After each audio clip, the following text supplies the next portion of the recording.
வாழ்க வையகம், வாழ்க வையகம், வாழ்க வளமுடன். அருளாசன் அருள் தந்தை வேதாத்திரி மகரிஷி அவர்களும் இறைநிலையும் என்னுள் சுக்குமமாக எழுந்தருளி 1/4/2024 திங்கட்கிழமை இன்றைய நாள்காட்டி வரிகளுக்கான கவிவரிகளையும் அதற்கான விளக்கத்தையும் சிறப்பிக்க வேண்டுமாய் சங்கல்பம் மேற்கொள்கிறேன். அனைவரையும் பணிவோடு முதற்கண் வணங்கி ஆரம்பிக்கலாம் என்றிருக்கிறேன். அனைவருக்கும் இனிய காலை வணக்கம். வாழ்க வளமுடன். சாமிஜியினுடைய இன்றைய நாள்காட்டி வரிகள்: எல்லாம் வல்ல இறைநிலையை முழுமையாக எடுத்து காட்டி பிரதிபலிக்கும் கண்ணாடி மனிதனே என்று சாமிஜி நமக்கு இந்த நாள்காட்டி வரிகள் கொடுத்திருக்காங்க. இதற்கான கவிதை வரிகள்: எல்லையற்ற இறையாற்றல் என் உள்ளும் புறமும் இவ்வுலகும் வானுலகம் எங்கும் நிறைந்துள்ள நல்ல உண்மை நாளறிந்த நாள் முதலாய் நாவில் நலமளிக்கும் சொற்களையே பேசும் உரம் பெற்றேன். இல்லை என்ற சொல்லுக்கே இடமின்றி வாழ்வில் எல்லா வளங்களும் ஏற்றமே காண்கின்றேன். புல்லை மண் பொன் கல் நீர் எதை நினைந்த போதும் பொது நடன இறையறிவாய் பொருந்தி ஆடல் கண்டேன் என்று ஒரு பாடல சொல்றாங்க. இன்னொரு பாடல்ல, என்னுள் அவனை வைத்தேன், ஏற்றி வந்தேன், போற்றி வந்தேன், என்னை அவனுள் இணைத்தான், இறைவனாகி பாடுகின்றேன். உன்னுள்ளும் இவ்வுண்மை உணர்ந்து கடை தேர்வதற்கு உலக மக்கள் அனைவரையும் ஒன்றிணைத்து பாடுகின்றேன் என்று சாமிஜி நமக்கு இந்த 2 கவிதை வரிகள் கொடுத்திருக்கிறாங்க. சாமி என்ன சொல்றாங்க? எல்லாம் வல்ல இறைநிலையை முழுமையாக எடுத்து காட்டி பிரதிபலிக்கும் கண்ணாடி மனிதன். பொதுவா ஒரு கண்ணாடி நல்ல கிளியரா இருந்தது அப்படின்னு சொன்னா, தரமான கண்ணாடியா இருந்ததுன்னு சொன்னா நம்முடைய உருவத்தை அப்படியே பிரதிபலிக்கும். அதே கண்ணாடி அதில் இருக்கக்கூடிய ரசமெல்லாம் போயிருந்தது என்று சொன்னா அந்த கண்ணாடியில நம்முடைய உருவம் திட்டா தெரியும். அது எந்த ஒரு கிளியரன்ஸ் இல்லாம நம்ம உருவம் அவ்வளவு கிளியரன்ஸ் இருக்காது. இது நமக்கு எல்லோருக்கும் தெரியும்.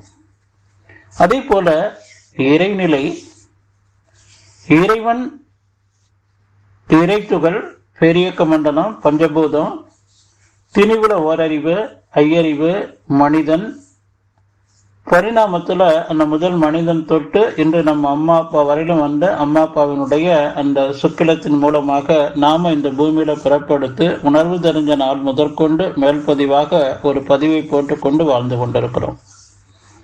அதான் சுவாமி சொல்லுவாங்க, இறைவன் பிளஸ் ஆணவம் கண்மம் மாயை இந்த மும்மலங்களோடு மனிதன் இந்த பூமியில பிறப்பெடுக்கிறான்.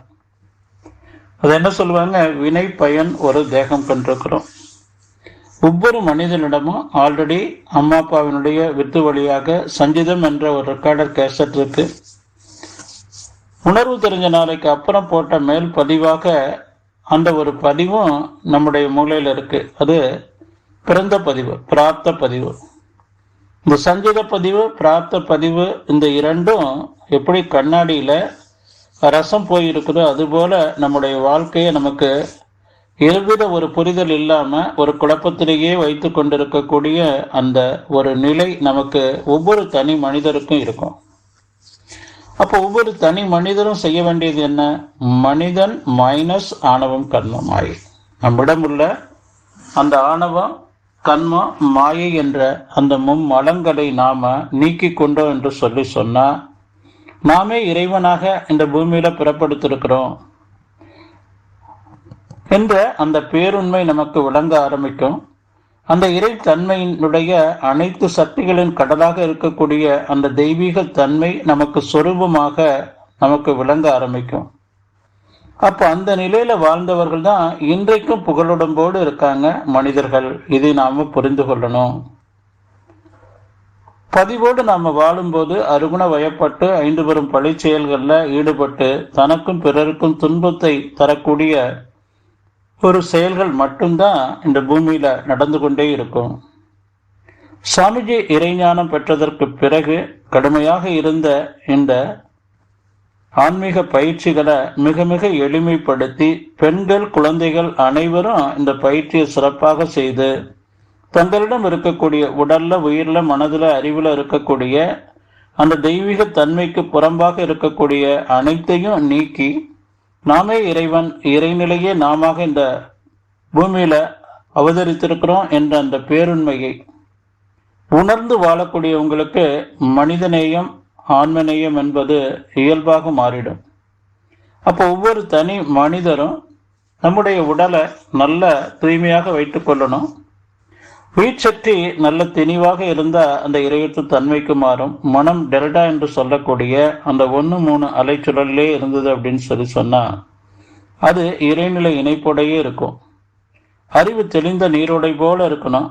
அப்போ எல்லாம் நம்ம ஒரு தெளிந்த நீரோடையில் எப்படி படிச்சுன்னு எல்லாத்தையும் நம்ம பார்க்க அழகா இருக்கும். பாப்புறமும் குழம்பி போயிருக்கக்கூடிய குட்டையில மீன் வேணா பிடிச்சிடலாம், அந்த சந்தில் எங்கேயாவது அடைஞ்சு கிடக்கிறது. ஆனால் எதுவுமே தெரியாது, கிட்ட போகும்போதே துர்வாடை அடிக்கும்.